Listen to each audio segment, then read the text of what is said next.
Hola a toda la audiencia de Criptonoticias. Nos encontramos aquí con Carlos Mosquera. Él es fundador y jefe de estrategia de Solidus Group.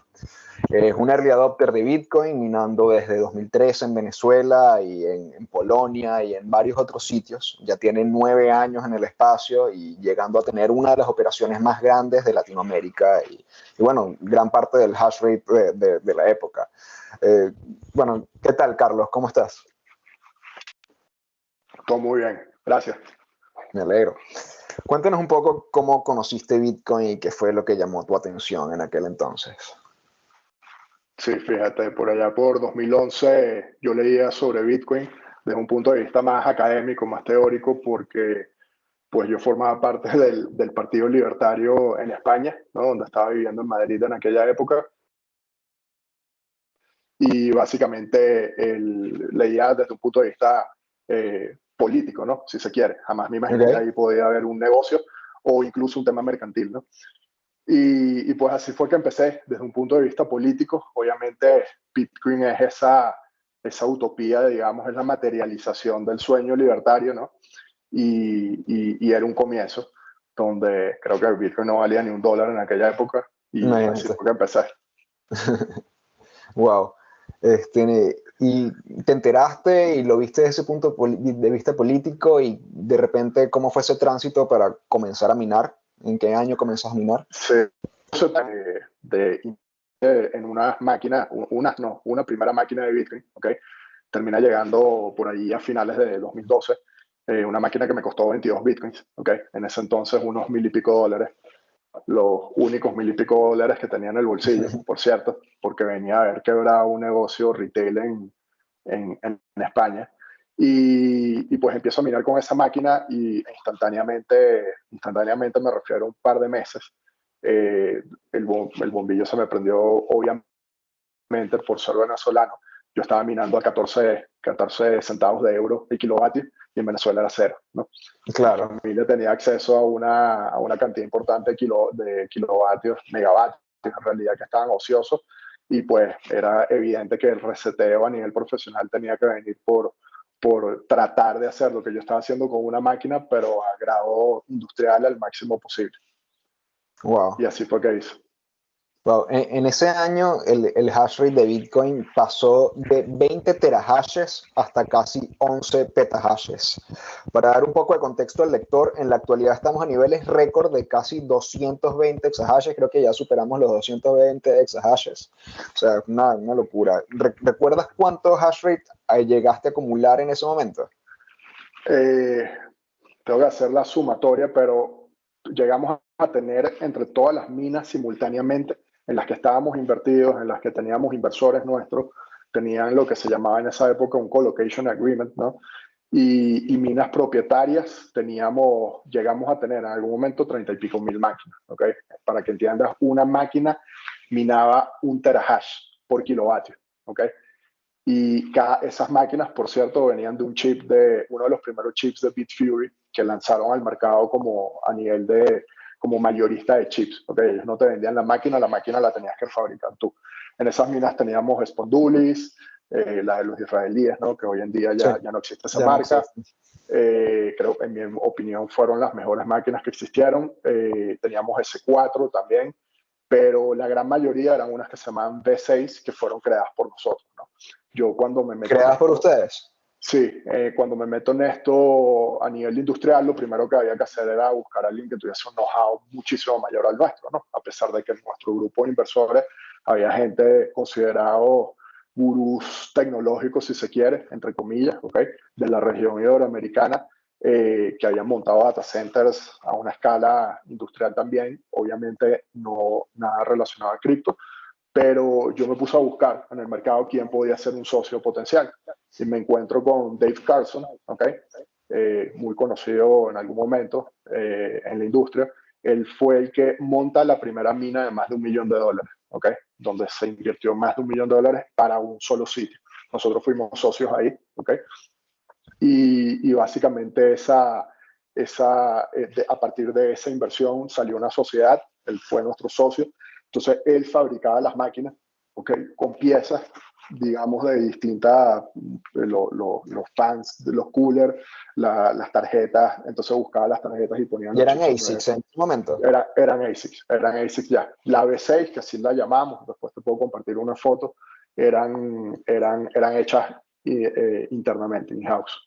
¿Pero eran solo para producción interna o llegaron a comercializarlas? Producción. De hecho, no tenían ni siquiera carcasa, era como un acordeón de muchas tarjetas, ¿no?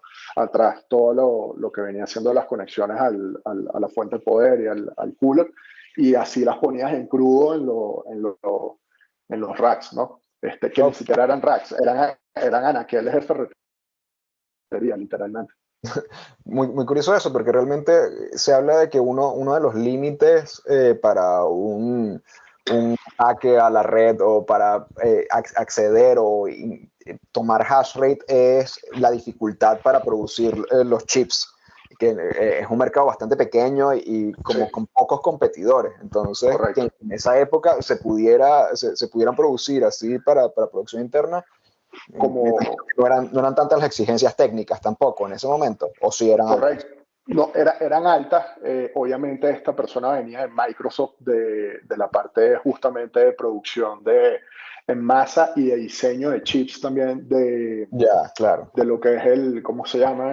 La consola del Xbox, ¿no? El Xbox. Entonces el Xbox anteriormente a que existiera Bitcoin tenía un sistema interno parecido a lo que es la minería de un token, digamos, de entendimiento interno del software, ¿no? Y de cómo funcionaba. Entonces, eso fue lo que despertó la curiosidad de Dave, ¿ok?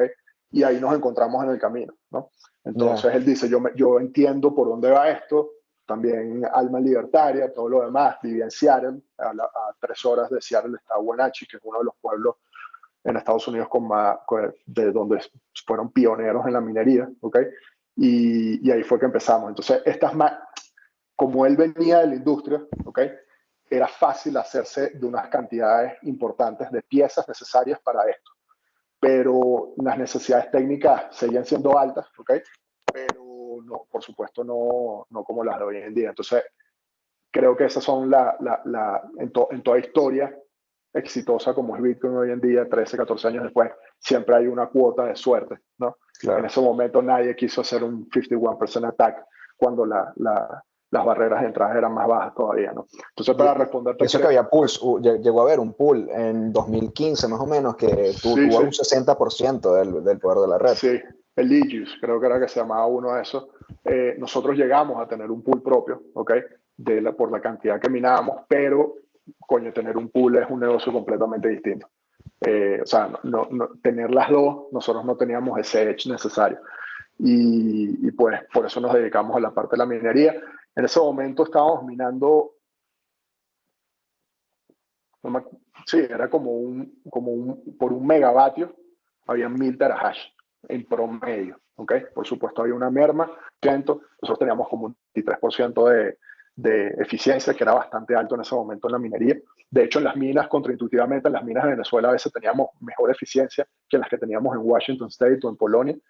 Y pues sí, llegamos a minar creo que un megavatio por ahí por 2015 nos estaba dando como 80 bitcoins, 90 bitcoins mensuales, ¿no? Wow, qué bonita historia. Y con toda esa historia de éxito, ¿qué pasó? ¿Por qué dejaron de minar?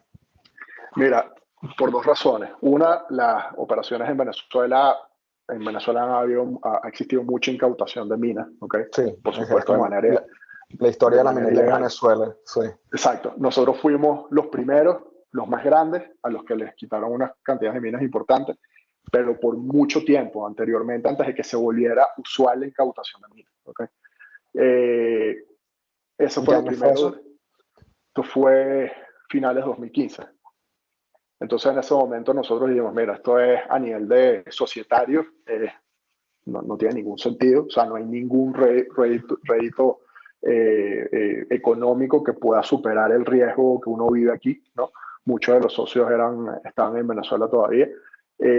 Hubo mensajes de que iban por nosotros a nivel personal después de lo ocurrido, ¿ok? Entonces, simplemente muchos de nosotros, cada quien tomó su camino, ¿ok? Se fue a Venezuela. De hecho, algunos no hemos vuelto desde entonces. Esa fue la primera razón. Y la segunda es que nosotros llegamos internamente a un techo, ¿ok?, de know-how, donde a pesar de que teníamos mucho know-how, ¿ok?, habíamos penetrado círculos como el Satoshi Roundtable, ¿ok?, éramos parte, una de las piezas de todo ese ecosistema que estaban haciendo, bastante heterogéneo, formábamos parte de lo que era información y acceso asimétrico a la industria, pero aún así en la minería nosotros teníamos un techo, no teníamos mayor conocimiento tecnológico. Evaluamos en algún momento desarrollar nuestro propio chip, ¿ok? Pero desarrollar un propio chip requiere un know-how tecnológico bastante distinto avanzado, sí. que nosotros no lo teníamos, y además hacer un wafer de un solo prototipaje de una sola corrida de chips te podía costar en ese momento $30 millones, ¿no? Entonces, Wow. a nivel de capital tampoco tenía sentido para nosotros. Entonces, digamos que hicimos un reconocimiento interno de nuestras debilidades. La minería era muy buena, pero se estaba volviendo cada vez Más competitiva. más competitiva y más intensa operativamente también. Cuando tú dices, no, bueno, yo tengo 10.000 máquinas en un solo pueblo, como Wenatchee, ok, de esas 10.000 máquinas, 5% están en constante reparación, ¿no?, y upgrade. Entonces, esa reparación son 500 máquinas. Esas 500 máquinas, cada segundo, como tu OPEX y tu CAPEX ya son distintos, son a escala industrial, no te puedes permitir que un minuto más esté offline esa máquina. Entonces, ya era un negocio en el cual nosotros no teníamos el expertise ni tampoco las ganas, ¿no? No era el fin primario de los fundadores y los inversores originales. Y en ese momento hacemos una desinversión total de la minería y ¿Qué sucedió con todas esas máquinas? ¿Las revendieron? Las de Venezuela nos las quitaron todas. Nos O quedamos sea que con, probablemente estén en Fuerte Tibu una horita minando. literalmente, nos pidieron $100,000 también en Bitcoin, ¿ok?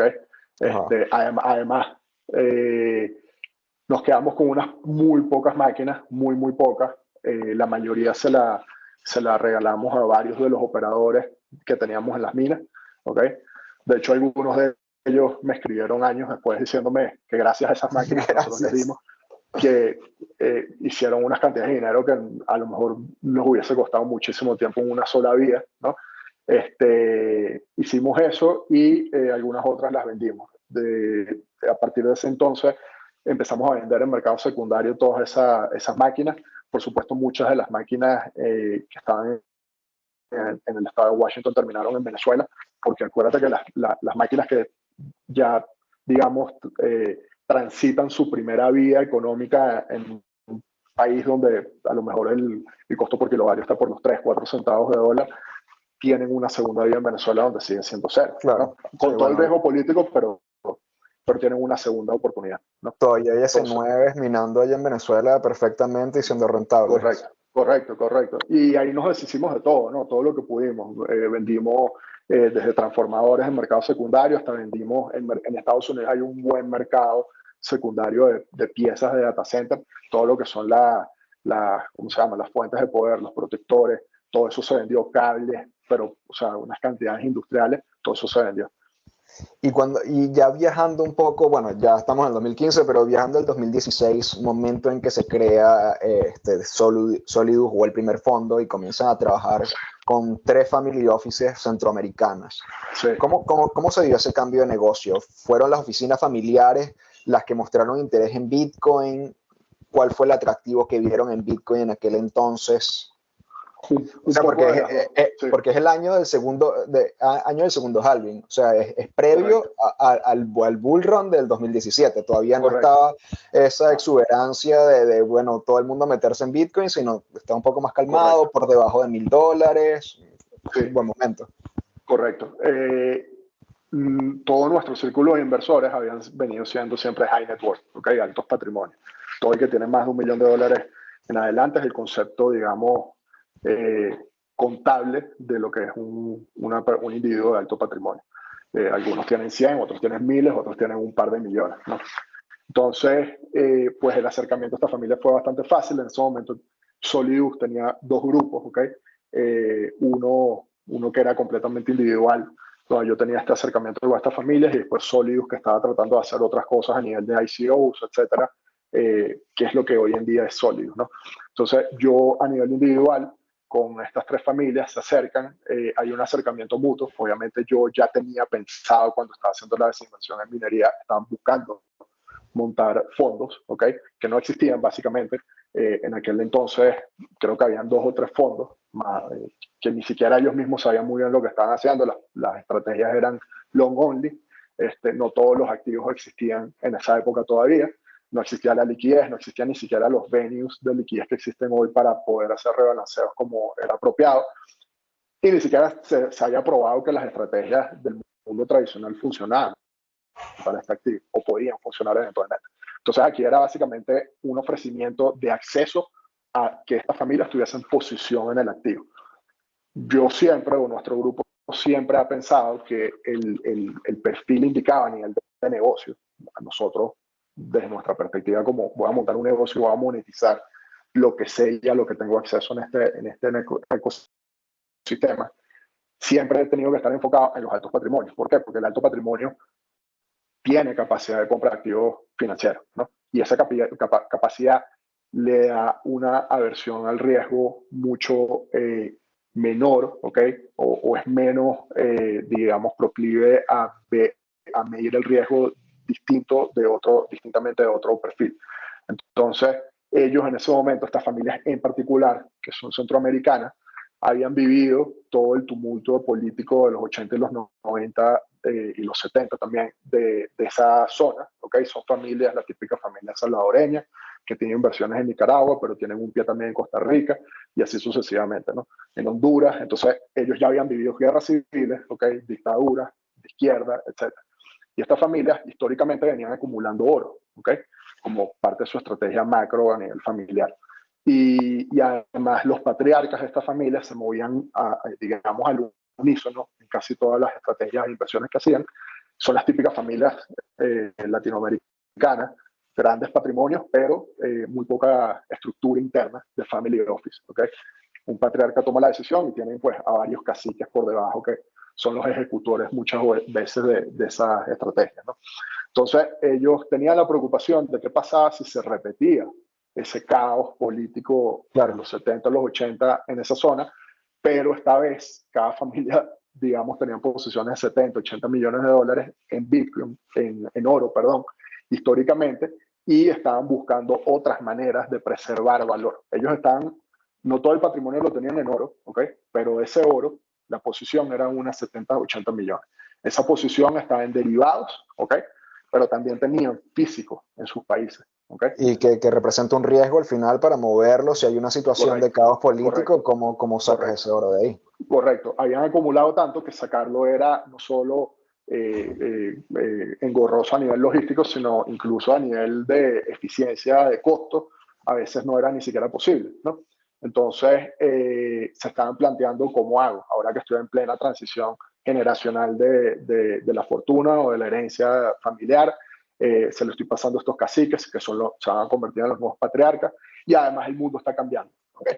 Entonces, bueno, estos patriarcas fueron suficientemente visionarios en entender que Bitcoin podía ser o pudiera ser el oro 2.0 del futuro. ¿Okay?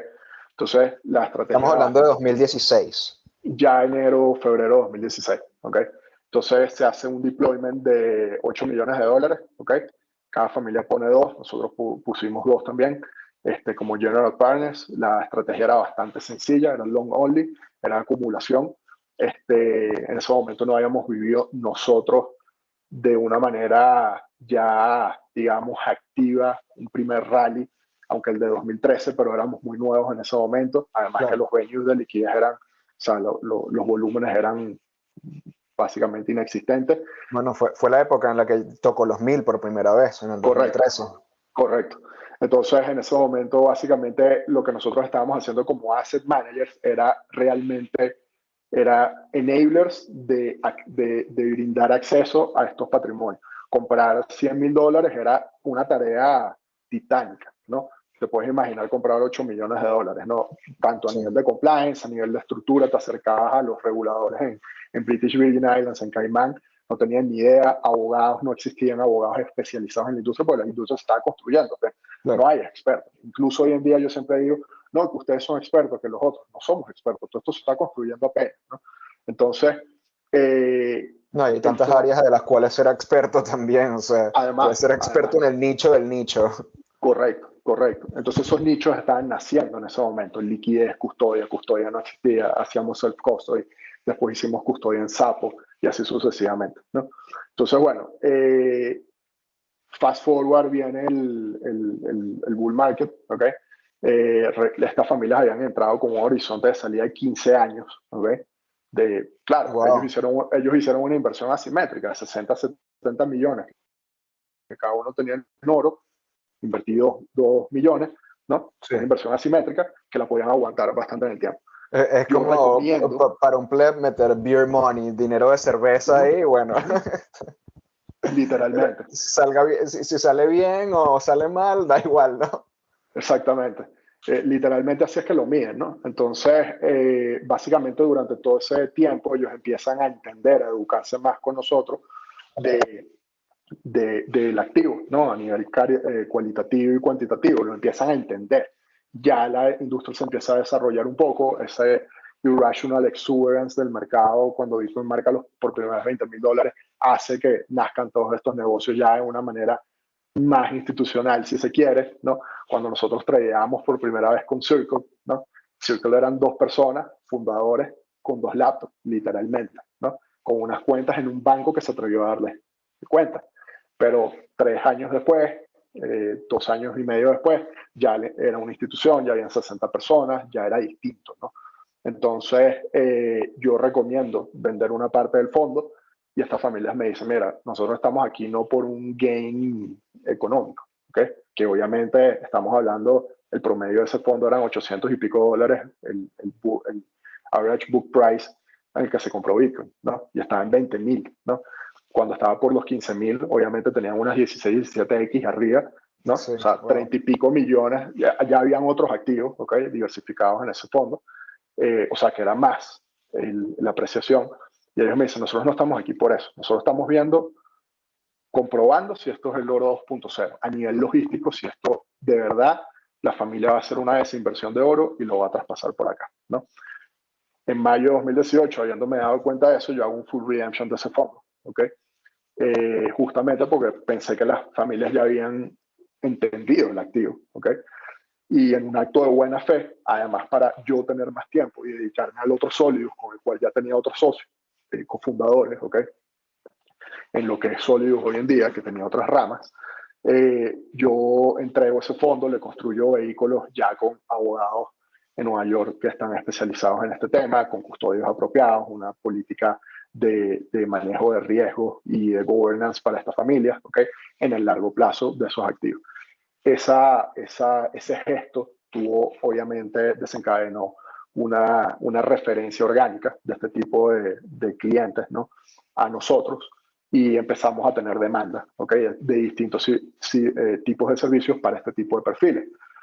Por el boca a Nosotros boca, o sea, ellos lo recomendaron y empezó a difundirse, a divulgarse la voz. Correcto, netamente. Nosotros teníamos mandato, yo tenía mandato para continuar 5 años más con ese fondo, ¿no? Pero también me quitaba mucho tiempo para un fondo que era pasivo. Entenderse con estas familias es engorroso, porque son muchos caciques, ¿no? Y pues, desde el punto de vista del ¿Podrías negocio. resumir para nuestra audiencia brevemente Sí. cómo funciona un family office? Un family office generalmente es un individuo o familia o grupo de familias, a veces también, que tienen ¿Qué un es lo que sería patrimonio. el family office en este caso? ¿O son distintos? Un family office puede ser también un individuo, ¿okay? Que tiene varios hijos, o pocos, eso da igual, pero generalmente son familias numerosas que tienen un patrimonio cercano o mayor a 100 millones de dólares, ¿okay? No hay una regla per se, pero a partir de 100 millones de dólares, la estructura que tú montas de family office por abajo empieza a tener sentido a nivel de costos cuando tienes un patrimonio mayor a 100 millones de dólares, ¿okay? Tú puedes ser un ejecutivo que tuvo una carrera exitosa en empresas en Europa o en Estados Unidos que pagan 7, 10 millones de dólares de salarios anuales, bonos, etcétera, ¿no? Y te retiras a los 60 años, 70 años con 100, 120 millones de dólares. Un empresario o simplemente heredaste, ¿ok? O estas nuevas fortunas que vienen de Silicon Valley o de cripto, ¿ok? O de fintech, etcétera, que tienen unos exits y de repente son gente que a los 40 años se ven con 100, 150 millones de dólares, ¿no? Entonces, esa gente, su patrimonio se les vuelve un trabajo, ¿no? Mantener el patrimonio se les vuelve un trabajo y se dan cuenta que tienen que tener un equipo, ¿ok? Entonces tienen dos opciones, tres opciones. O lo manejan ellos mismos, que generalmente eso termina mal, ¿ok? Porque en la cantidad del patrimonio, si tú de verdad quieres tener un legado y preservar el dinero generacionalmente, vas a tener que dedicarte a eso. Una sola persona es imposible. Armas un equipo, ya montaste tu single family office, ¿ok? Que es tu family office propietario. Contrata gente generalmente de Ivy Leagues, ¿no? De MIT, de no sé qué cosa, o que vengan de otros family offices, 5, 4, 6 personas. Eso te cuesta $1 millón anual, 2 millones, que es el 1 o 2% que pagarías de management fee, ¿no? A otra gente, solo que esta vez lo estás pagando tú mismo. Y ven cómo, digamos, manejan ese patrimonio en el tiempo y cómo lo hacen, por supuesto, lo preservan y lo hacen más rentable aún, ¿no? Esa es una manera, ¿ok? Esa es la segunda manera, perdón. La tercera manera es que tú vas con ese dinero y se lo das a un multifamily office, ¿ok? Y ese multifamily es o familias que montaron el negocio y dijeron, ya que tenemos la infraestructura, vamos a prestarle el servicio por un fee a otras familias y de esa manera armamos un pool más poderoso a la hora de negociar con hedge funds o con bancos, etcétera, etcétera, ¿ok? O inversiones, empresas que compremos. O la otra es que no tienes que tener los 100 millones, desde 2, 5, 7, 10, 20, 30 millones de dólares, también puedes ir a estos multifamily y ahí básicamente te manejan tu patrimonio y tu portafolio, ¿no? A veces también se encargan de cosas, organizarte viajes, rentarte el avión aquí, rentarte un yate allá, también, mantenerte propiedades, también se pueden ocupar de eso. Y un multifamily office es lo que está llevando Solidus en este momento, en parte, es una de las estrategias. Correcto, nosotros por default somos un multifamily, a nivel de definición, somos un multifamily, donde manejamos patrimonio solo cripto, única y exclusivamente activos digitales, de este tipo de patrimonio, ¿ok? Desde los más grandes hasta los más pequeños, que son la gente que tiene a partir de $1 millón, que a lo mejor ellos pueden empezar con $50,000, el 5% de su patrimonio en cripto, ¿no? Entonces, esa es una de nuestras estrategias. Ok, y antes de comenzar a grabar, estábamos conversando sobre cómo surgió la idea de Solidus a nivel de principios, o sea, cuál es el objetivo de Solidus como su aporte a Bitcoin y a la industria. Sí. Y decías que era una suerte de caballo de Troya también, sí. Desde el punto de vista de los grandes patrimonios. ¿Cómo los grandes patrimonios se relacionan con la industria y cuál sería su diferencia con los bajos patrimonios o con las instituciones, sí, en este caso? Sí, fíjate, el alto patrimonio, vamos a empezar describiendo el ecosistema de actores financieros de una macroeconomía, ¿no? Tienes al sector retail, ¿ok? Que en cripto es la gente que trae en Binance, en Coinbase, en Kraken, ¿no? En OKX, en este tipo de exchanges, donde la transacción promedio probablemente está por debajo de los $1,000, ¿no? Ese es el retailer. El retailer es un millennial o un zillennial, ¿no? Que está empezando su vida profesional, su carrera, y con los pocos ahorros que tiene, invierte en este activo, ¿ok? Después tienes al institucional. El retailer, por supuesto, es la mayor cantidad de peso dentro de la economía, ¿ok? Y en la punta de la pirámide tienes al institucional. El institucional es un fondo de pensiones, ¿ok? Fondo de pensiones más reciente de Texas, de los bomberos que compró Bitcoin, o fondos de ahorros, por ejemplo, de Harvard, que tienen 3 años comprando, 4 años comprando Bitcoin, y o empresas públicas como MicroStrategy, ¿no? En Michael Saylor, que compran Bitcoin como parte de su estrategia de tesorería, ¿no? Esas son las instituciones. Y después en el medio tienes unas 30 millones de personas alrededor del mundo que son altos patrimonios. De nuevo, el alto patrimonio es aquel que tiene más de $1 millón invertible, además de su casa principal. Esa es una de las definiciones.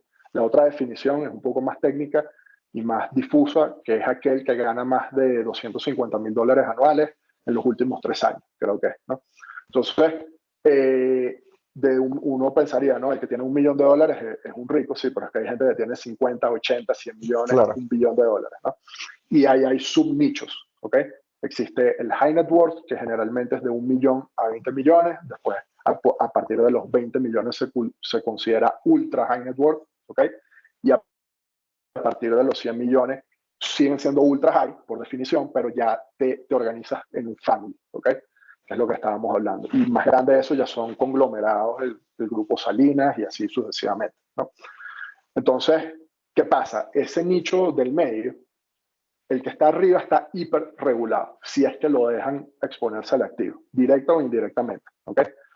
Sí, bueno, que se hablaba de que los ETF era una manera en que esas instituciones también podían participar de una forma regulada, porque si no, no pueden, es capital que quiere entrar al mercado y no puede por las regulaciones. Correcto, y aún así, aunque tengan digamos, el visto bueno de los reguladores, ellos por mandato, como es una inversión de riesgo o un activo alternativo, por mandato no pueden hacer una allocation mayor a X en el portafolio, ¿no? Claro. Incrementarlo les costaría demasiado a nivel de governance de esos actores institucionales. Y el que está abajo, en la pirámide, ya está, francamente, ya está sobreatendido, está, en mi opinión, está overcrowded ese nicho. Bitso es un buen ejemplo, que tienen, digamos, una buen market share de Latinoamérica en la parte de retail. El mismo local Bitcoins, Binance, obviamente entrando agresivamente, y en Brasil, bueno, es un ecosistema el mercado único. Bitcoin, hay muchísimo. Correcto, exactamente. Entonces, ¿qué pasa? Esos ya están copados y el retailer cada vez que entra generalmente entra con todo lo que puede, ¿no? Y volver a crear riqueza en el mundo tradicional para seguir reinvirtiendo le cuesta, porque esa es la definición de un retailer, ¿no? Es una persona que no tiene ese alto patrimonio, y el alto patrimonio no tiene que pedirle permiso a ningún regulador, ¿ok? Tiene decisión propia sobre la allocation que hace. Puede, si quiere meter el 0,1%, puede meter el 15% de su patrimonio en el activo, ¿ok? Y lo otro es que es el que tiene más oxígeno, ¿ok? A nivel de capacidad de inversión en activos financieros, ¿ok? De hecho, históricamente, por eso es que se crean en cada crisis económica las brechas entre ricos y retailers o gente clase media hacia abajo se vuelven más amplias, porque en las crisis generalmente los ricos se ven más beneficiados porque tienen capacidad, tienen oxígeno para comprar los bottoms del mercado, ¿no? Claro. Y en el nuevo ciclo se hace más rico, mientras que este se va alejando cada vez más, ¿no? Entonces nosotros identificamos eso, además como una oportunidad de negocio. Dijimos, ¿con quién vamos a competir? ¿Con Bitso en Latinoamérica? No lo vamos a hacer, sería tonto pensar eso, ¿no? Hay que reconocer las cosas en las que uno es bueno y en donde tiene oportunidades, y en esa oportunidad en el mercado retail no existía. Entonces dijimos, bueno, aquí sí existe una oportunidad porque nadie está atendiendo este nicho a nivel internacional, no solo en Latinoamérica o en Estados Unidos. Hay pocos actores, pero no todos lo ven desde un punto de vista de wealth management multifamily. Hay fondos de inversión, hay proveedores de liquidez, hay proveedores de custodia para este tipo de segmentos, pero no lo ven como un todo en uno, ¿ok? Donde tú vienes a mí, yo te resuelvo todo tu dolor de cabeza con cripto. Pero a nivel, digamos, si se quiere, ideológico, ¿okay? Todos los que estamos cofundadores de Solidus, obviamente estamos invertidos de alguna manera ideológicamente también en el activo. No es netamente un tema mercantil. Hay un tema ideológico donde nosotros pensamos que el activo, como en la fase en la que estamos, como todo activo nuevo que sale al mercado, es volátil, ¿okay? Es inestable, y no su caso de uso, ¿okay? En los casos de usos propuestos por Satoshi, ¿okay? O por otros actores o por tecnologías como el Lightning Network, ¿okay? Subyacente en el devenir del tiempo, son posibles única y exclusivamente cuando la adopción, digamos, se haya logrado a una masa crítica relevante. Masa crítica relevante, 1 billón de personas en adelante usando todas estas tecnologías, ¿no? Entonces nosotros pensamos que el retailer primero ya está hasta aquí metido en cripto, ¿okay? No hay de dónde sacar más dinero para meter más, ¿okay? Y apenas estamos en 1.8, 3 trillones de dólares de market cap de todo el ecosistema, ¿okay? Nosotros pensamos que este ecosistema va a llegar a 20 trillones de dólares, ¿okay? En los próximos 5 o 7 años. Ese sería más o menos el market cap del oro. El oro está, sí, no, lo supera como en 2 veces. El oro está como en 12,000, ¿no? Si Bitcoin mantiene el Bitcoin dominance en 50%, Bitcoin, para que todo el ecosistema esté como a 20 trillones, Bitcoin debería estar como en $390,000, ¿no? para ti, para mí, nada descabellado en el próximo ciclo, ¿no? Sí. Próximo ciclo en 2025, 6, 9 meses después del próximo año. Entonces, nosotros dijimos, bueno, ¿qué tenemos que hacer desde el punto de vista ideológico? Yo tengo que hacer que los altos patrimonios, que son los que tienen menos aversión al riesgo, ¿okay? Tienen mayor capacidad de compra de activos financieros y además son de estas zonas geográficas que entienden ciertos fundamentos de por qué invertir en este activo. El americano todavía le cuesta, ¿okay? El americano no tiene ni idea de lo que es la inflación, el americano no tiene ni idea de lo que es el debasement, ¿okay? Mucho menos tiene idea de lo que es una crisis política cíclica de cada 10 años a nivel regional, ¿no? Entonces nosotros dijimos, bueno, aquí tenemos todos estos argumentos donde nosotros podemos servirle a estos individuos de manera que ellos empiecen a hacer allocation en el activo, ¿ok?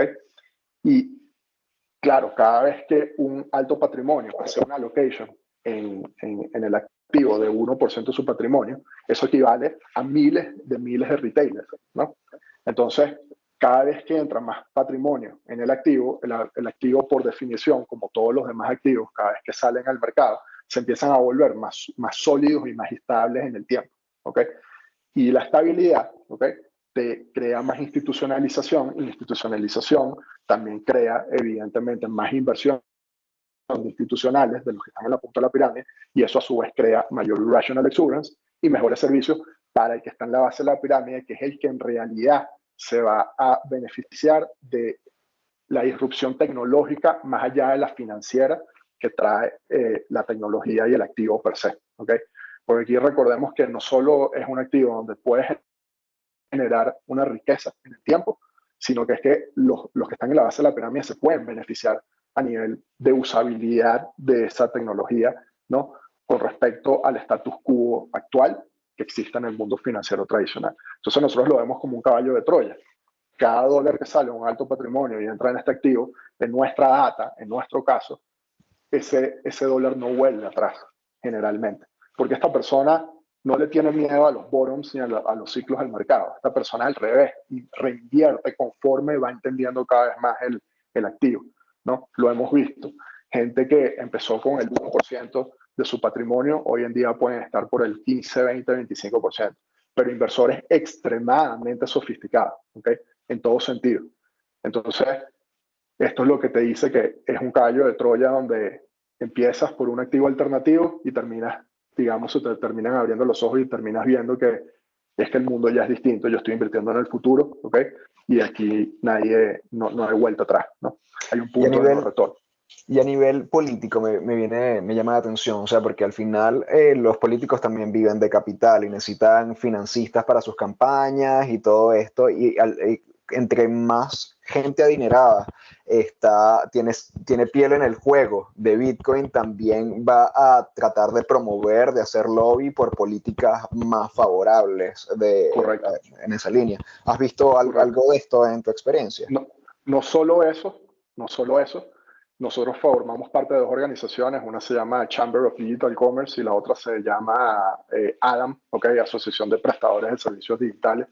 Son, digamos que las dos organizaciones más importantes a nivel institucional de actores de empresas de infraestructura o que prestan servicio a nivel institucional como la nuestra, desde un punto de vista, digamos, self-regulatory, ¿okay? O sea, aquí promovemos la regulación desde adentro y esa regulación hace lobby frente a estos políticos, ¿no? Estas organizaciones son americanas. La última vez que revisé, hace unos 6 meses, éramos los únicos iberoamericanos en esos grupos, ¿ok?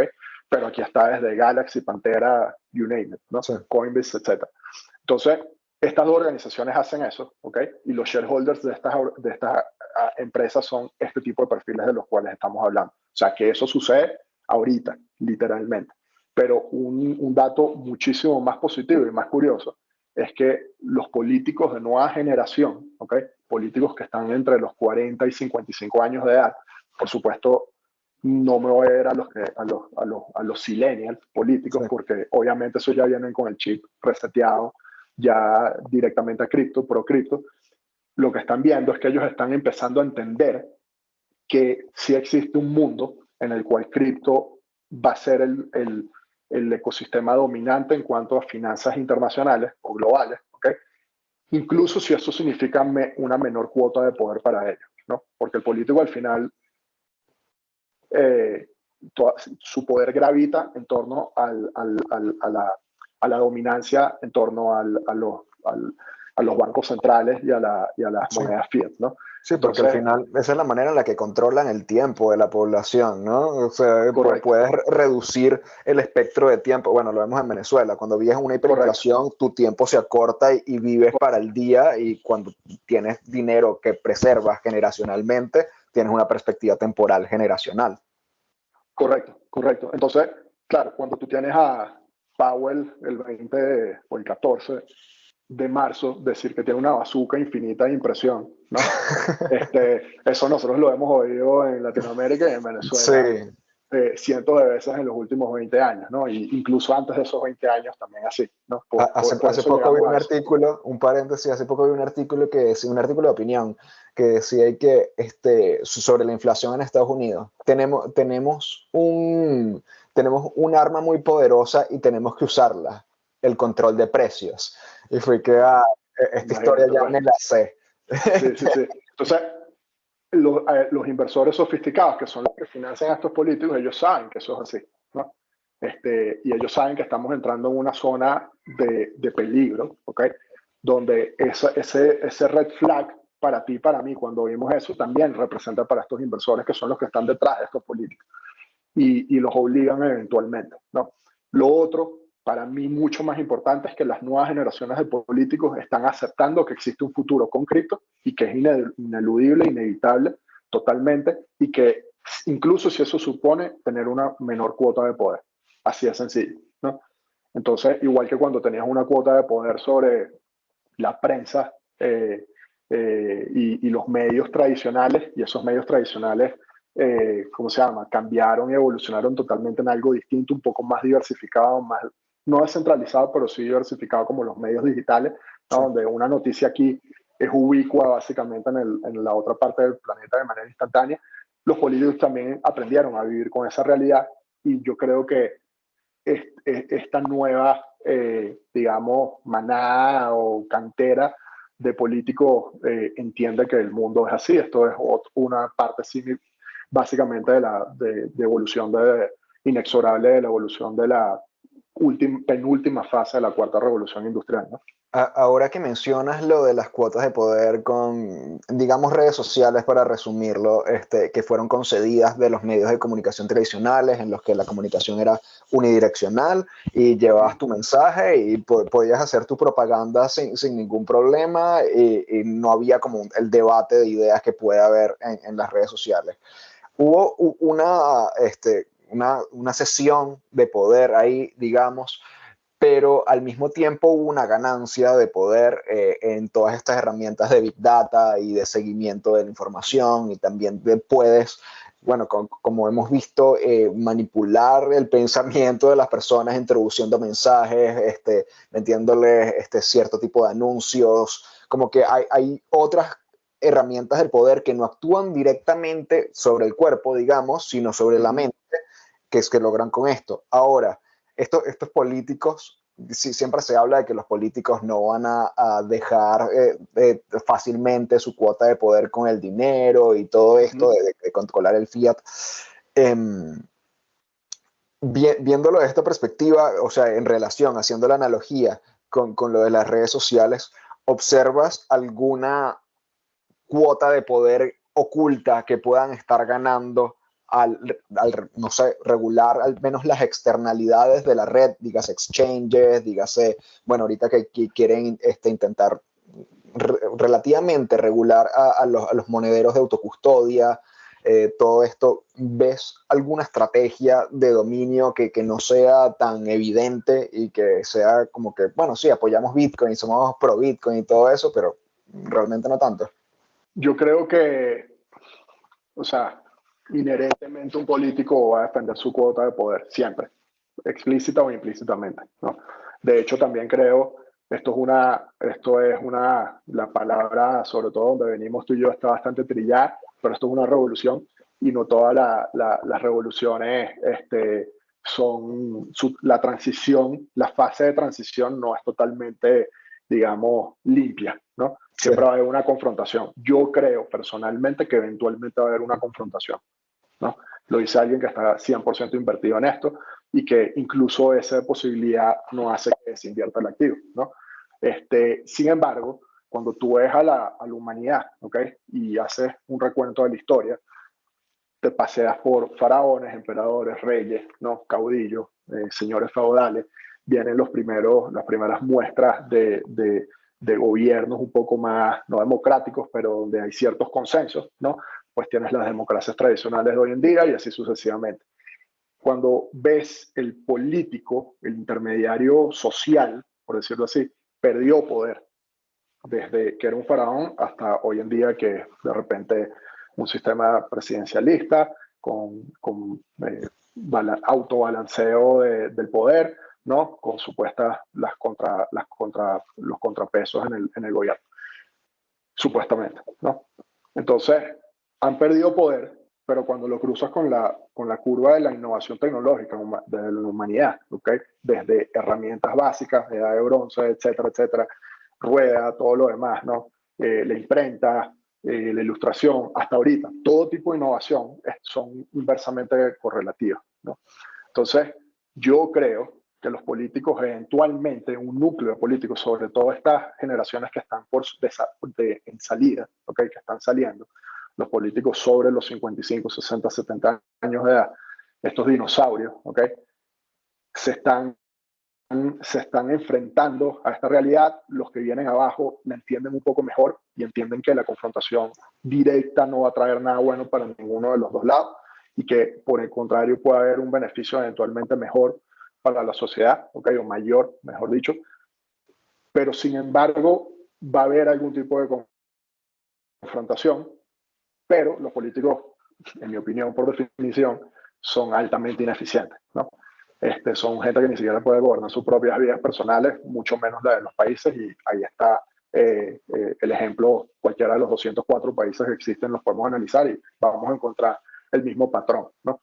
Entonces, yo creo que eso es una guerra fútil que tienen los políticos contra este activo. Es parte de la dinámica de los mercados, ¿okay? Y de esos combates entre cuotas de poder, donde eventualmente la tecnología va a, digamos, a mimetizarse y a disolverse por Internet, y digamos, hacerse del control máximo va a ser imposible. Entonces yo creo que eventualmente, y sobre todo en el corto y en el mediano plazo, puede parecer que ellos tienen áreas de control o que ganan control, ¿okay? Sobre ciertos aspectos de la sociedad, pero en el largo plazo, haciendo zoom out, yo creo que ellos se van diluyendo aún más, ¿no? Es lo que históricamente ha sucedido.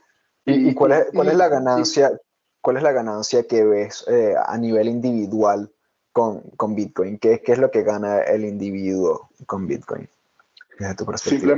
Simplemente Bitcoin tiene varias características cualitativas y cuantitativas, ¿no? Para mí la más importante a nivel cualitativo es la resistencia a la censura, ¿no? Esa para mí es la más importante. Literalmente tienes un activo donde el político no puede meter la mano, ¿no? Y eso obviamente le hace picar las manos y la cabeza al político, ¿no? Y es ahí donde ese yo creo que puede ser el trigger, cuando ellos lo entiendan, realmente puede ser el trigger para una confrontación más directa, ¿no? Y cuando estas familias adineradas, volviendo al tema, hacen onboarding, de inmediato, o sea, como que, ¿cuáles son las ideas con las que vienen? ¿Estas ideas de resistencia a la censura les hace clic? Sí, porque la mayoría de estas personas son perfiles que vienen de la empresa privada, ¿ok? ¿De qué rubros o industrias más o menos? De todo tipo, de todo tipo. En Iberoamérica obviamente hay mucho industria pesada, ¿ok? Donde algún patriarca eventualmente construyó esas empresas con sus propias manos, ¿no? Generaciones atrás. Entonces le dan mucho valor a la propiedad privada también, ¿no? Y vienen con esas ideas justamente para protegerse ante estos posibles escenarios. Ni siquiera, claro. no hablemos de los latinoamericanos, que toda la vida el asset más preciado siempre ha sido el dólar, ¿no? Entonces ahora dicen, coño, ahora me toca proteger también del dólar, ¿no? En el mismo sentido que me protegía antes de mis monedas locales o regionales, ¿no? Sí. Entonces, el fundamento lo entiende muy bien y la métrica que nosotros tenemos es que un iberoamericano invierte cerca, en promedio, de 3 a 4 veces más de lo que invierte la allocation que hace un inversor en Estados Unidos o en Europa. ¿Okay? El americano, el de Europa, dice, esta es la segunda fase o la tercera fase de la revolución de Internet a nivel de inversión, a nivel de especulación, meto 100 y saco 1000, ¿ok? En X cantidad de tiempo. El iberoamericano lo interpreta distinto, ¿no? Claro, porque ha sufrido Claro, claro. la confiscación, Correcto, que te roben correcto, capital, que te... correcto. Y sabes lo que significa Wow. cuando un actor central dice estas frases con las que tú y yo nos asustamos, ¿no? Saben que es lo que, Expropias. saben que eso nunca termina bien, ¿no? Entonces, Sí. ahí esa característica también es la que ellos más valoran, ¿no? Que es la censorship resistance, básicamente. ¿Y de qué países vienen normalmente sus clientes, los clientes de Solidus? Todos los países latinoamericanos, ¿ok? Hay mucho europeo ahorita también, ¿ok? ¿Europeo español o europeo en general? Europeo en general, tenemos obviamente por varias razones y nexos que tenemos accionistas, cofundadores, etcétera, a España. Hay un tema también donde el español también vivió históricamente. La persona que es una persona que tiene 60, 70 años, que está en plena transición de riqueza generacional a sus hijos, ¿no? Vivió una España muy diferente a la de hoy en día. Entonces también entiende esos eventos de estrés, ¿no? De los cuales cuidarse. En el Reino Unido también, en algunas otras zonas de Europa también, y mucha gente del Middle East ahorita, del Medio Oriente, ¿no? Esas familias históricamente entienden esto, ¿no? Son gente que construyó de un desierto a todas estas metrópolis, ¿no? Y entienden que esa fase ya está de salida también. Entonces ellos tienen que reinventarse, ¿ok? A nivel, digamos, macro, y entienden que por el commodity que ellos explotaron, la escasez es un factor importantísimo, ¿no? Que el asset sea escaso. Entonces, por eso es que en el tema del Medio Oriente hay tanta afinidad con invertir en este activo.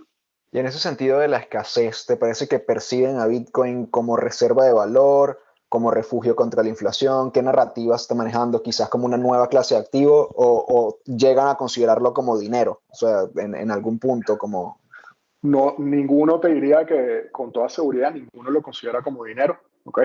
Lo ven, yo te diría, las principales son, es un activo de refugio, ¿ok? Contra estrés macro, contra refugio contra la inflación. Muchos de estos O obviamente sea, están invertidos.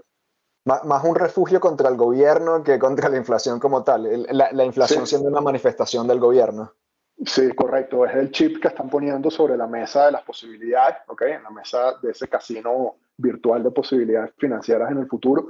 Y dicen, esta es mi apuesta por un futuro donde este activo va a estar más protegido contra esa intervención política, ¿no? Central, que va desde intervención política per se directamente, pero intervención indirecta que es a través de los bancos centrales también, ¿no? Recordemos que todos estos grupos y estas familias están invertidas a lo largo y ancho de toda la macroeconomía, ¿no?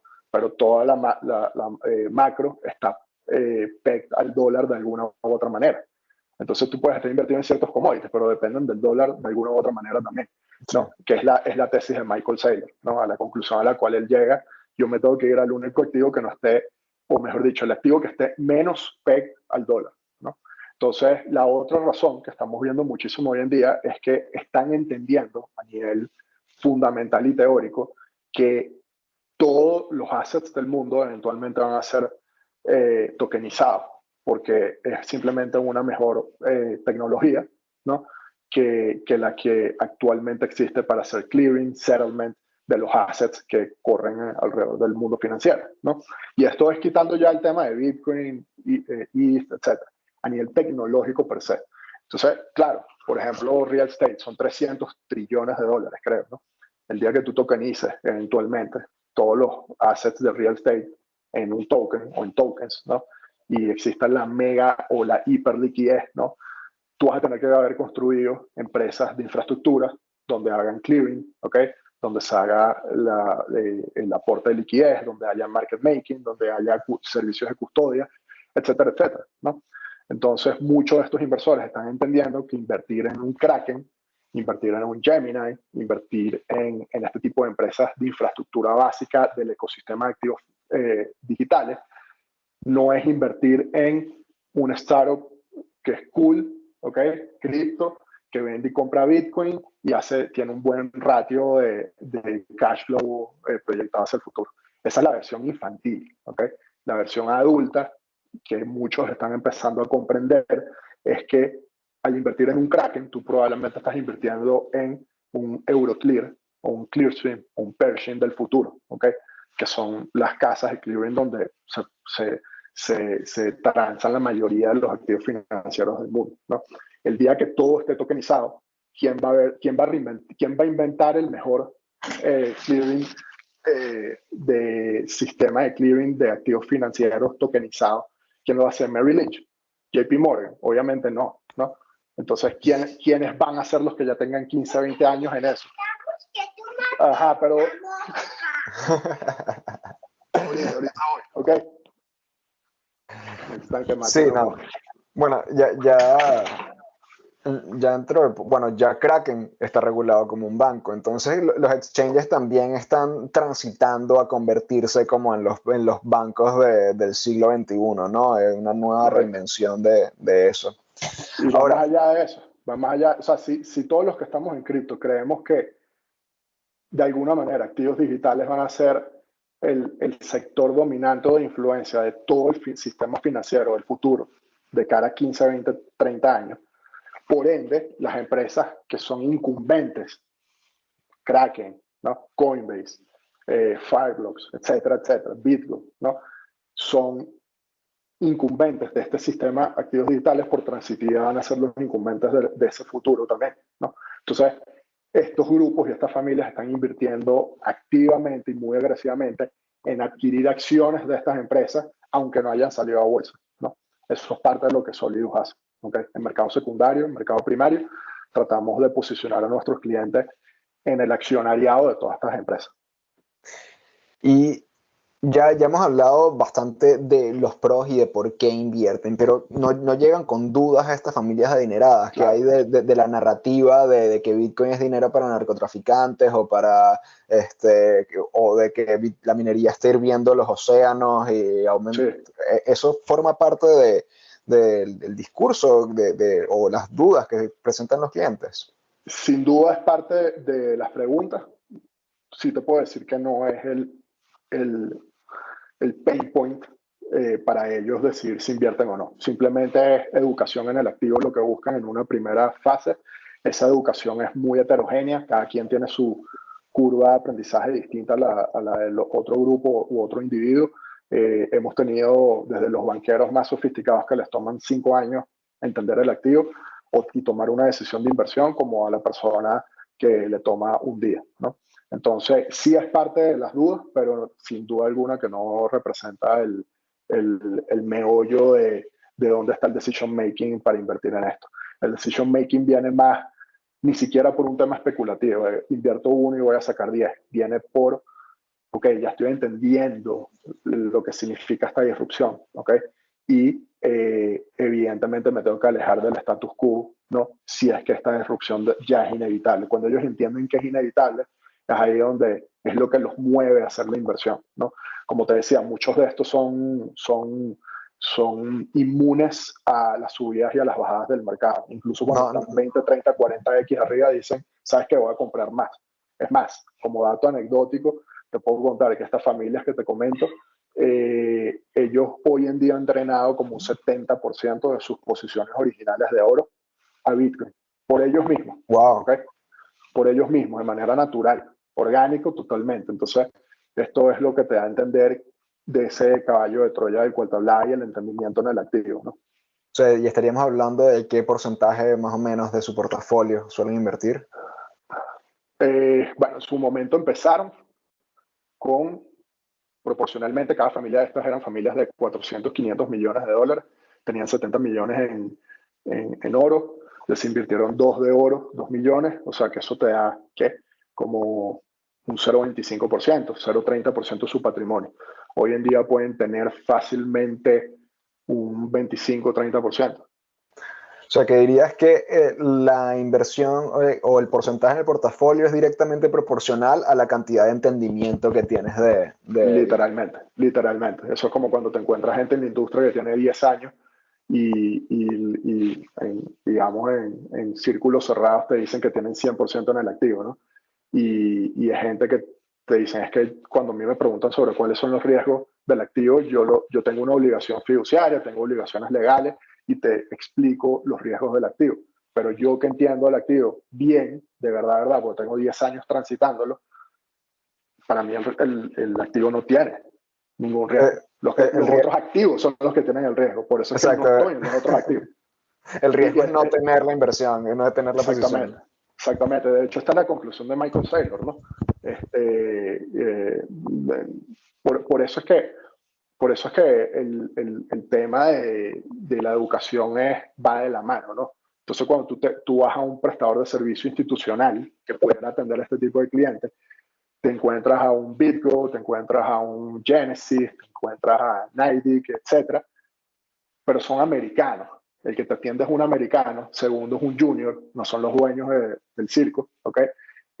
No entienden, no saben leer al iberoamericano, no saben leer al europeo, no saben leer al Medio Oriente, mucho menos al asiático, ¿ok? Que comparte mucha similitud a nivel de mindset de inversión en el activo. Y además te prestan es el servicio crudo, ¿ok? ¿Quieres comprar, quieres vender, quieres custodiar? Yo te presto el servicio. Aquí está el contrato, aquí está la interfaz y ya. Pero el proceso de educación, de ir de la mano, el wealth management, no existe. Eso es lo que nosotros explotamos. Ya.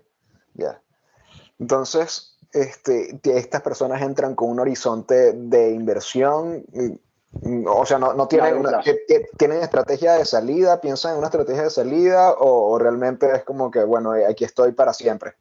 Después de que entienden que es irresponsable no estar invertido, ¿ok?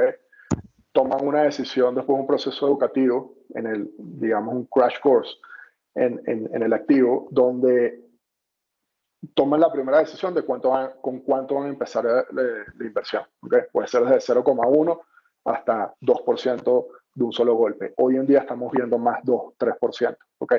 De hecho, eso es gracias a gente como Ray Dalio, ¿no? El mismo Fidelity. Fidelity, el famoso portafolio 60-40, luego el 60-40 de toda la vida tradicional, ya el mismo Fidelity lo cambió. Ya no es 60-40, es 80 stock, creo que 15% bonos y 5% cripto. Fidelity, ¿ok? De los asset managers más grandes del mundo, los 3 o 4. Ya no lo dice sólido, ¿no? Entonces, cuando un inversor oye que nosotros tenemos con esa cantaleta en los últimos 10 años, ellos dicen, coño, estos saben algo que los otros vinieron a descubrir ahorita, ¿no? Entonces, ya vienen más agresivos, ¿ok? Y dicen, bueno, ir con el 5%, 7, 4%. Además que mucha de esta gente viene de 10 años de ganancia en el mercado tradicional también, ¿no? Entonces tienen más facilidad de allocation ahorita. Sin embargo, todos son a largo plazo. Largo plazo es más de 5 o 7 años en adelante, ¿ok? Todos están dispuestos a perder ese dinero, ¿ok? Y nada, como te repito, históricamente todos hacen reinversión. Y ahora, hasta ahora hemos estado hablando casi que exclusivamente sobre Bitcoin, pero y bueno, veo que tu tendencia también es más favorable a Bitcoin, igual que la mía, pero estos inversionistas distinguen entre Bitcoin y otras criptomonedas o las ven todas en el mismo saco. ¿Cómo es esa posición? No las entienden bien, ¿ok? No entienden la heterogeneidad del mercado, sin duda alguna, esa es parte de nuestro trabajo.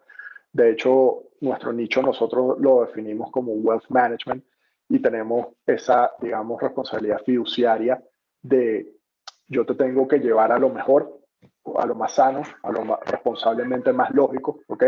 Y desde ese punto de vista yo te tengo que educar en el activo, ¿ok? Y por ende te tengo que, digamos, delinear esa receta de cómo exponerte a los activos digitales. O sea, yo no puedo ser un maximalista, así de sencillo. No lo puedo ser, incluso aunque yo lo sea.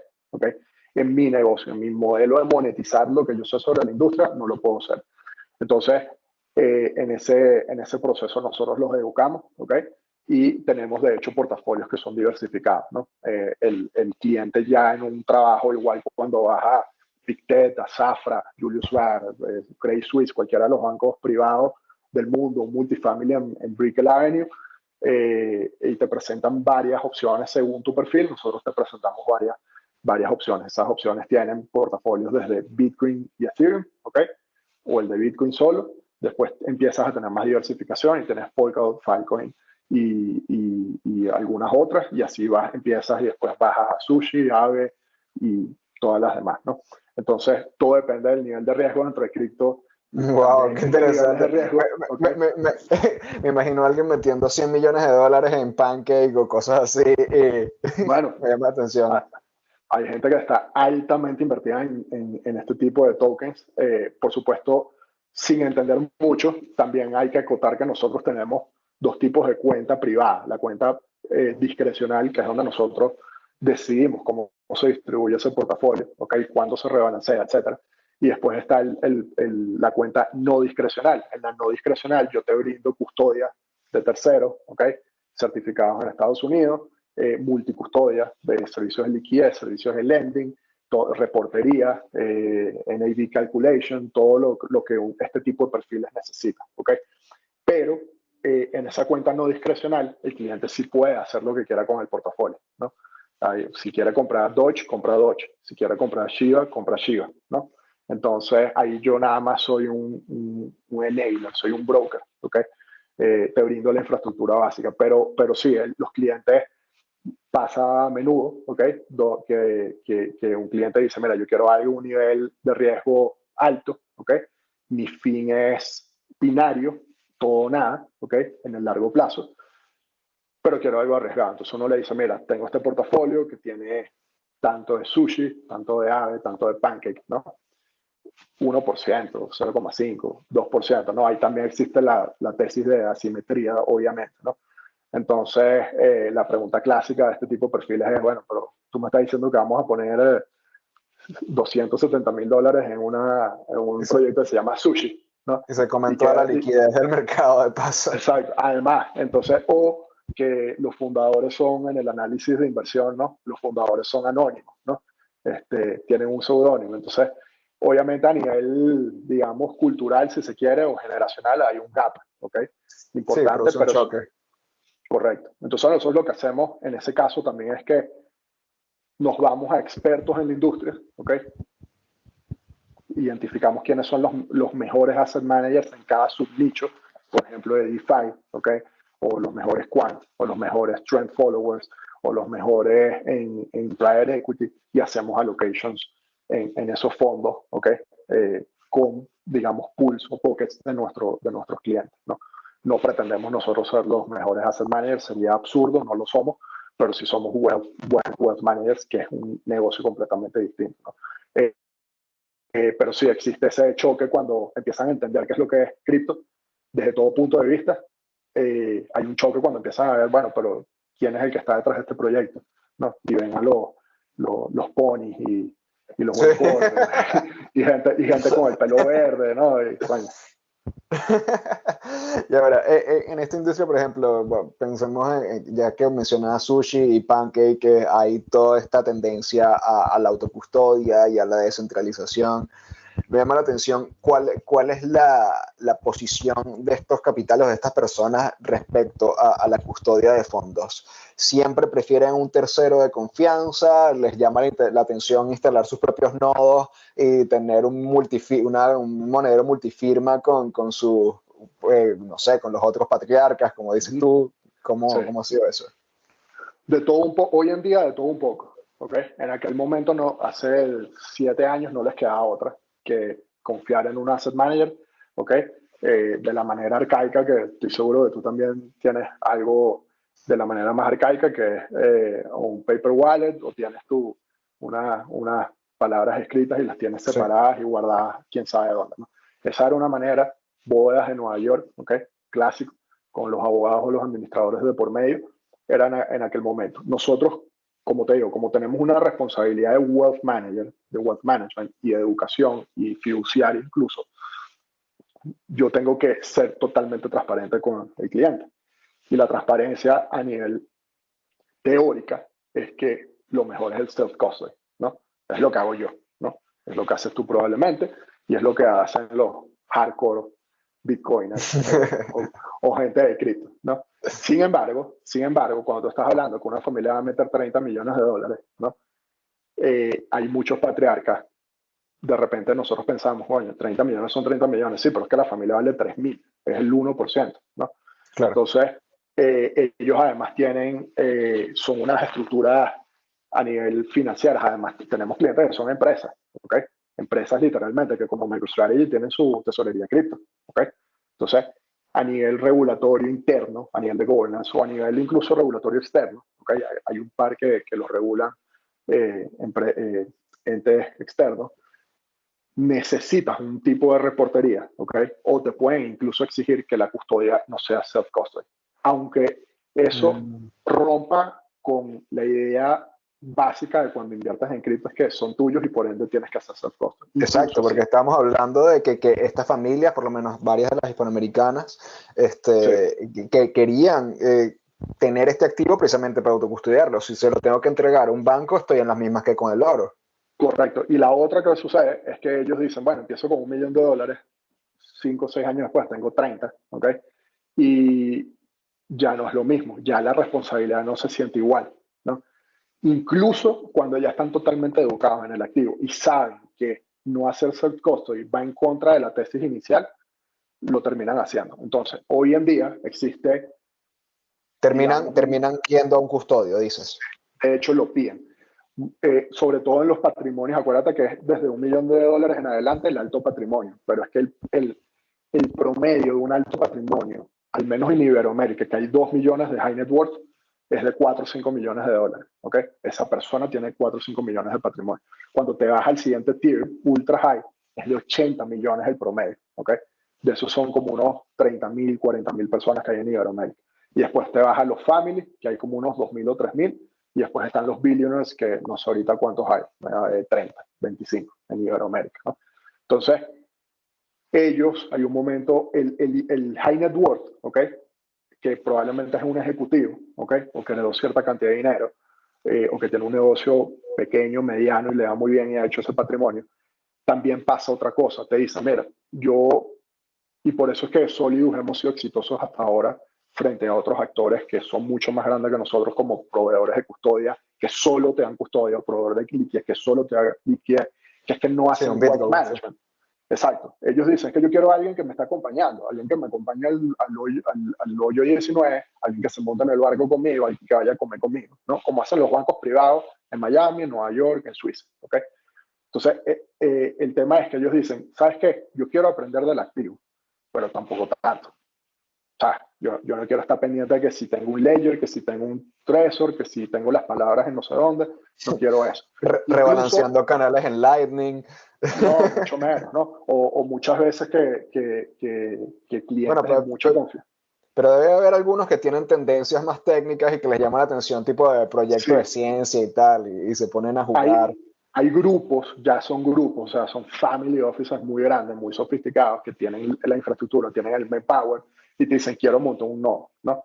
Pero ellos generalmente, este perfil, en general, prefiere la custodia con un tercero, ¿ok?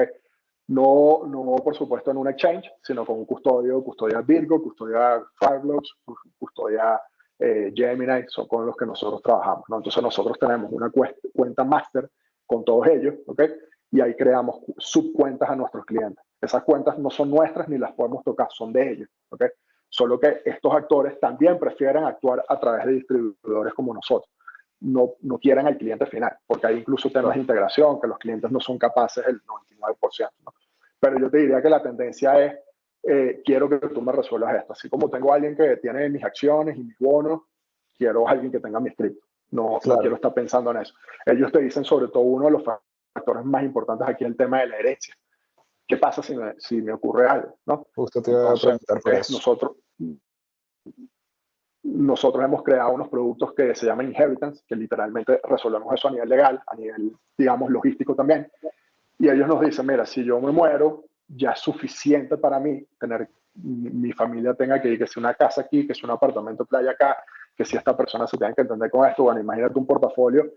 Aquí hay unos bitcoins, aquí hay unos hits, aquí hay unos sushi, aquí hay unos polka. O sea, la esposa, los hijos, los hermanos van a decir, ¿qué es esto? ¿No? Entonces, eso es lo que nosotros hemos solucionado como servicio de wealth management, pero la tendencia va a que no les importa el fundamento inicial de hacer self-custody. Ya, o sea, pero llega el punto de que ni siquiera manejan una de las llaves de la multifirma o nada de eso. Okay. No prefieren pagarle a alguien que haga eso y eventualmente está traspasándole la confianza ahí, ¿no? Tiene sentido, tiene sentido.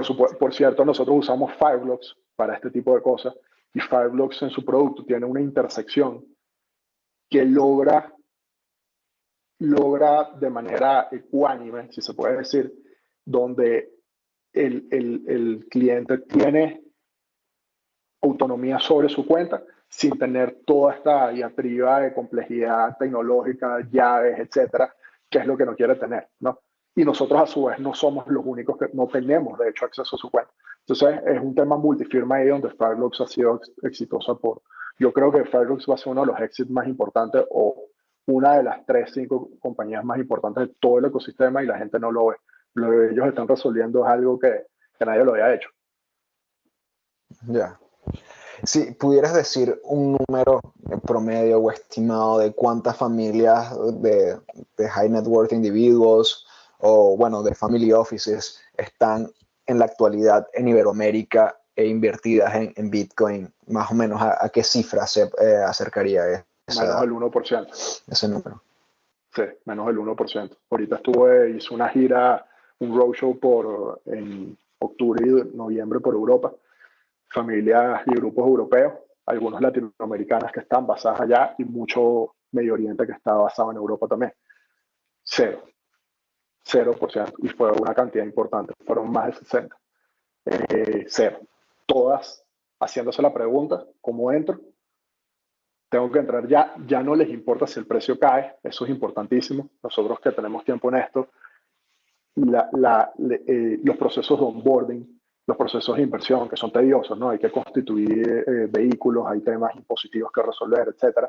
Es lento el proceso, ¿no? Pueden ser 2, 3 meses para entrar al activo y hacer la exposición.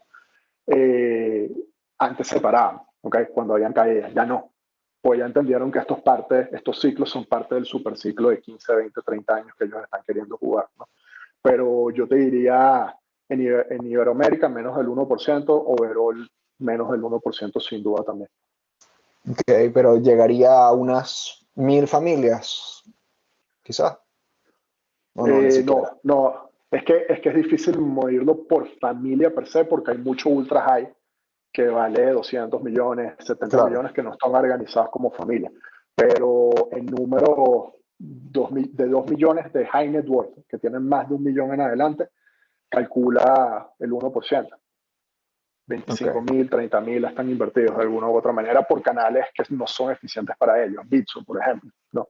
Mercado Bitcoin. Entonces, comprar $500,000, 100.000, 50.000, 30.000, 300 no es lo mismo por un desk de liquidez, ¿sabes? White Glove, que tiene un servicio tipo concierge premium, que meterte tú en un exchange, montar la orden, ver si la orden te pega, ¿no? El precio, hay price slippage, en un desk no hay. Después está todo lo demás, educación, acompañamiento, etcétera, ¿no? Eso sí, el inversor descubre por sí solo en Google un Bitso, ¿no? O un mercado Bitcoin. Eso sí, él lo descubre por sí solo. Y cuando lo descubra, eso para él es chino, lo que aparece ahí, ¿no? Sí, probablemente. Si entiende el chino, exacto. Y después se tiene que meter y dice, coño, es que aquí hay que poner órdenes de mercado, que es el precio. Entonces, generalmente, cuando no están acompañados este tipo de perfil, eso termina en una tragedia, ¿no? O dejan de hacer mucho dinero o pierden dinero, ¿no? Por cosas que son para ti de repente y para mí son rookie, ¿no? Son errores de novato. Bueno, pero todo el mundo tiene su curva de aprendizaje y tienes que pasar por el momento en el que no sabes nada. Es inevitable. Correcto. Lo que pasa es que este tipo de perfiles está acostumbrado a que cuando no saben algo lo pagan, ¿no? Claro. Porque vienen con cantidades muy grandes. Cuando ellos quieren invertir en real estate, van a un multifamily especializado en real estate. cuando quieren hacer inversiones venture, early stage en Silicon Valley, en fintech, etcétera, van a un multifamily o a un hedge fund manager que se especializa en eso, ¿no? Y pagan por eso, están dispuestos a pagar, es más, te piden que les cobres por eso, ¿no? Entonces esa es la oportunidad que nosotros estamos aprovechando y que está ahí, Blue Ocean. Ya para finalizar, me gustaría saber cuáles son tus perspectivas de adopción de Bitcoin en Latinoamérica para los próximos 5 años entre este estrato de inversionistas. Y son unos números, lo que estamos proyectando, absurdos, ¿no? Es un tema más que todo de tiempo, es un tema de discovery. Ellos no saben, ellos ni siquiera saben hacerse la pregunta que tienen que poner en Google. O sea, ellos saben, el activo para ellos es tan complejo a nivel abstracto de que no entienden de qué se trata esto, pero entienden que tienen que estar, porque han oído, han leído algo, ¿ok? Ciertos fundamentos. Y acuérdate que el iberoamericano es más agresivo por default porque el ecosistema nos ha obligado a ser más agresivos a nivel de inversión, ¿no? Entonces, ellos les cuesta hacerse la pregunta que tienen que poner en Google para empezar, ¿no? Entonces, de repente ponen comprar Bitcoin y les aparece local Bitcoin, ¿no? Y local Bitcoin obviamente no es la manera para este tipo de perfiles, ¿no? Sí. Entonces, esto es un tema de bola de nieve, ¿ok? Nuestra estrategia es a través de wealth managers y financial advisors de la región. Ellos son nuestros mejores distribuidores. Ellos ya tienen de clientes a esta gente, ¿ok? La banca privada también. Y ellos son nuestros mejores clientes, ¿ok? Porque tienen la necesidad de no seguir respondiéndole a su cliente que le dicen, mire, ¿por qué en nuestro portafolio no tenemos criptos? Aquí Fidelity te está diciendo que hay que tener 5%, ¿no? El wealth manager dice, coño, quedo como un tonto porque no le sé responder la pregunta. Después, el cliente eventualmente me liquida algo y se va por sí mismo y se da un golpe además. Entonces quedo doblemente mal porque yo lo dejé meterse el golpe indirectamente. Además, no moneticé la oportunidad, pero la realidad es que no sé cómo atajar esto. Entonces ahí viene un sólido y hacemos negocios con los wealth managers y las firmas de financial advisory de la región, banca privada. Entonces, por lo que estamos viendo, esto es algo de crecimiento exponencial y nuestra tesis es que el 5% del patrimonio de todos estos individuos, ¿okay?, sean high net worth, ultra family o grupos de capital ya muy grandes, en los próximos 10 años va a migrar a cripto desde un punto de vista bastante conservador. Nosotros creemos que va a superar el 10%. Estamos hablando de una cantidad... ¿Del 10% de capital o 10% del capital? De todos eventualmente van a, o sea, el asset class va a ser un asset class ubicuo, de la misma manera que todo el mundo tiene bonos y stocks en su portafolio. Entonces, en ese sentido, a nosotros no nos queda ninguna duda que mínimo el 80-70% de todos los inversores va a tener algún allocation de exposición al activo. Pero nuestro número de tesis es entre 5 y 10%, muy conservadoramente, de los capitales de todos esos individuos, ¿no? No solo en Iberoamérica, sino en el resto del mundo. Entonces, estamos hablando que todos estos individuos a nivel mundial tienen 90 trillones de dólares, ¿no? El 5%, 10%, estamos hablando de entre 5 y 10 trillones de dólares, ¿no? Además que esos activos van a seguir creciendo. Entonces, proporcionalmente se vuelven más aún, ¿no? Entonces, ahí es cuando la industria puede llegar a superar los 20 trillones, 30 trillones tranquilamente, ¿no? Todo el ecosistema. Esa es la tesis. Bueno, con este pronóstico tan alentador, nos despedimos, Carlos. Muchas gracias por tu tiempo. No, gracias a ustedes. Muchas gracias por estar aquí con nosotros y bueno, gracias al público de Cripto Noticias. Si llegaron a escuchar toda la entrevista, me imagino que les ha gustado, así que por favor denle like, compártanlo, así más personas pueden tener acceso a esta información y conocer sobre estos datos que conversamos hoy. Así que bueno, nada, me despido de ustedes y me despido de Carlos. Muchas gracias de nuevo y nos veremos en una próxima oportunidad. Hasta luego. Gracias, hasta luego.